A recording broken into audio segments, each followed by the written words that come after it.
एक बार रहते थे दो दोस्त, प्रवीण और नवीन। दोनों ने मजे से खेल कूद में अपना बचपन साथ में गुजारा। बाकी लोगों से अलग दोनों पढ़ाई के बाद नौकरी की जल्दी में नहीं थे। उनको शौक था अनोखे और पुरानी चीजों को ढूंढ निकालने का। एक दिन प्रवीण और नवीन निकले कुछ प्राचीन वस्तुएं की खोज में।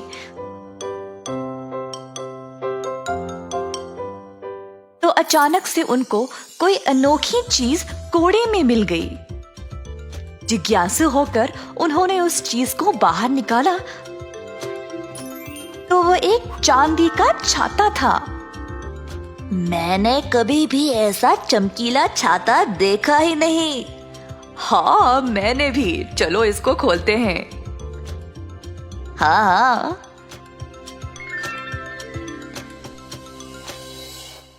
भाई भाई देखो इस छाते को, पूरा चांदी का है।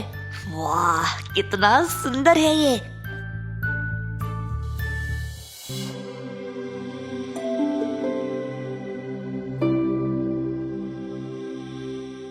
ओह, मुझे किसने जगाया? भाई, तूने किसी की आवाज सुनी क्या? हाँ भाई, लगता है हमने यहाँ पर किसी की नींद खराब की है। वैसे यहाँ पर रहेगा कौन? क्यों नहीं रहेगा, मैं तो यही हूँ। प्रवीण और नवीन ये देख रहे थे कि ये बोलने की आवाज आ कहाँ से रही थी। इधर उधर देखना बंद करो, मुझे देखो, मैं छतरी हूँ। ये तो जादू है। तुमने कभी बोलने वाला छाता देखा है? अरे हाँ भाई, ये तो चमत्कार हो गया। मैं हूँ छतरी, जो भी मुझे खोलेगा मैं उसकी बात सुनती हूँ, पर अगर कोई मुझे अपने स्वार्थ के लिए इस्तेमाल करेगा तो मैं उल्टा उसको दंड देती हूँ। हाँ, हम जो मांगे आप वो करोगे? चलो हम एक बार आजमा लेते हैं भाई। नवीन ने आसपास देखा तो उसको एक बूढ़ा आदमी नजर आया जो ठीक से चल नहीं पा रहा था। छतरी मेम साहब, आप उस बूढ़े को देख रहे हो क्या? क्या आप उसको एक छड़ी दे सकते हो क्या चलने के लिए? ऐसा बोलते ही बूढ़े के हाथ में एक मजबूत छड़ी आ गई। प्रवीण ये जादू देखकर हैरान रह गया। क्या कमाल की छतरी है ये। अब से मैं इसका इस्तेमाल करके अपनी इच्छाएं पूरी कर सकता हूँ। दोनों ने छतरी को साथ लिया। नवीन के घर पहुंचकर दोनों ने घर के पीछे एक छोटे से कमरे में इस जादुई छतरी को छुपा दिया। अगली सुबह नवीन के माता पिता उससे बात करने आए। नवीन बेटा, क्या सोचा है अब? नौकरी के लिए कहीं पे देखा है? नहीं पिताजी, मेरा रिसर्च अब समाप्त हुआ है। मेरे पास एक योजना है। जो भी प्राचीन वस्तुएं मैंने आज तक जमा किए हैं ना, मैं उनके साथ एक म्यूजियम खोलूंगा। म्यूजियम से तुमको क्या फायदा होगा? पैसे कैसे कमाओगे? म्यूजियम के अंदर जाने के लिए टिकट तो लगेगी ना माँ, वही मेरी कमाई होगी। नवीन के माता पिता को उसकी योजना पसंद आई और उन्होंने उसको अपना आशीर्वाद दे दिया। दूसरी ओर प्रवीण के माता पिता भी उससे बात करना चाह रहे थे, पर प्रवीण ने उनकी ओर ध्यान नहीं दिया।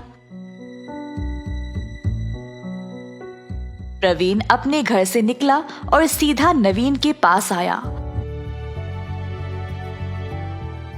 दोनों तुरंत नवीन के घर के पीछे गए।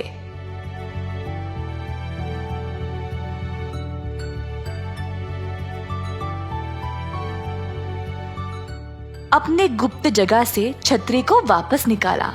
प्रवीण ने छतरी को अपने हाथ में लिया और बोला, नवीन, कूड़े में से सबसे पहले इस छतरी को निकाला किसने?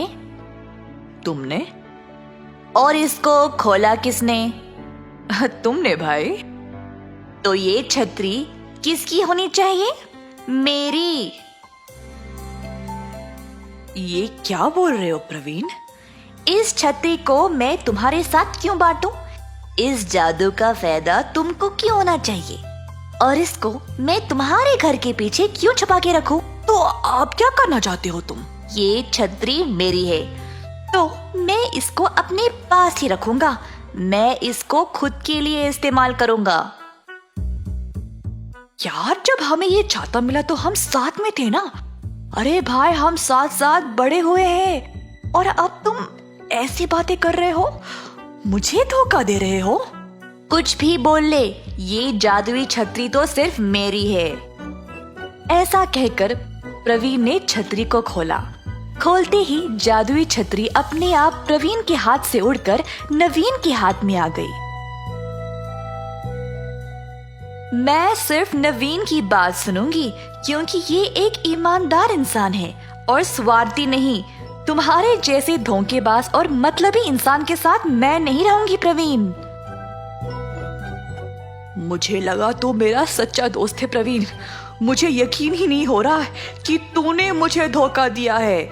प्रवीण को समझ नहीं आया कि वह क्या करे। न छतरी थी, न उसका दोस्त। उसने छतरी को छीनने की कोशिश की, पर छतरी उसके हाथ में आई ही नहीं। छतरी ने प्रवीण को इतना डराया